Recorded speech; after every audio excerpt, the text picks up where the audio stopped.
Hello बच्चों, thermodynamics में different process detail में डिस्कस करने जा रहे हैं। Different process in thermodynamics. First, isobaric process. Isobaric mean इसमें प्रेशर कांस्टेंट होता है इस प्रोसेस में। तो first point, the process in which the pressure of the gas remain constant is defined as isobaric process. तो प्रेशर कांस्टेंट है, तो P और वी के बीच में ग्राफ प्लॉट करेंगे तो ग्राफ इस टाइप का मिलेगा। Pressure constant PV equal to NRT, ideal gas equation for N moles. P pressure, V volume and number of moles, R gas constant, T temperature।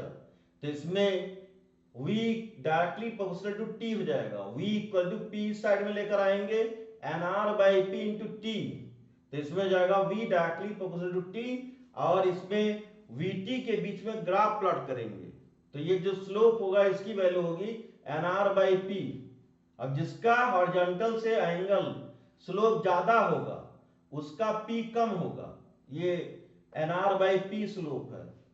इसमें next work done equal to P V2 minus V1 आएगा। इसमें V1 initial volume, V2 final volume. Slope find करेंगे तो slope equal to dP by dV equal to 0 आएगा। P constant है तो slope 0 होगा। Applying first law of thermodynamics in isobaric process. तो first law of thermodynamics dq equal to delta u plus dw। तो dq equal to n cv delta t, n number of moles, cv specific heat capacity at constant volume, delta t plus p v2 minus v1। ये first law of thermodynamics in isobaric process. अब next process isochoric process. तो first point isochoric mean उसमें volume constant होता। The process in which volume of the gas remain constant is defined isochoric process। तो volume equal to constant, Pv equal to nRT, volume constant हो जाएगा तो P directly proportional to temperature हो जाएगा।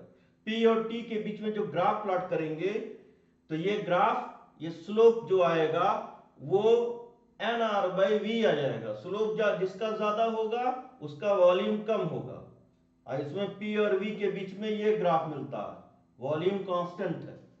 अब next third point, इसमें isochoric process में work done 0 होता है। वॉल्यूम कांस्टेंट है तो वर्क डन 0 होगा। स्लोप नॉट डिफाइंड है। Fifth point, applying first law of thermodynamics. तो first law of thermodynamics dq equal to delta u plus dw। अब इसमें चमत्कार हो गया, dq equal to delta u हो रहा है। आइसोकोरिक प्रोसेस में सारी हीट इंटरनल एनर्जी को चेंज करने के काम में आती है। वर्क डन 0 हो रहा है तो dw इक्वल टू 0, तो dq equal to delta U, तो dq equal to mcv delta t हो गया। नेक्स्ट थर्ड पॉइंट, ये आइसोथर्मल प्रोसेस है।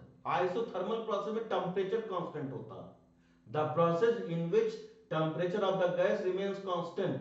जैसे Pv इक्वल टू कांस्टेंट तो P1 V1 equal to P2 V2 हो जाएगा। P inversely proportional to V हो जाएगा।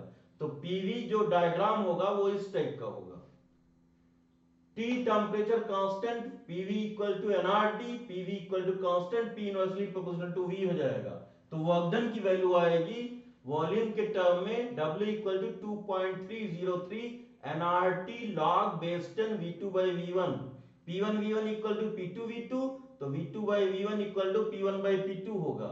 तो प्रेशर के टर्म में वर्क डन का फॉर्मूला ये होगा आइसोथर्मल प्रोसेस में, W equal to 2.303 nRT log base 10 P1 by P2।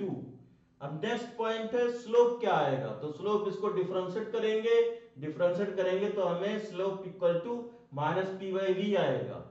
और dq by dq, first law of thermodynamics, dq equal to du plus dw।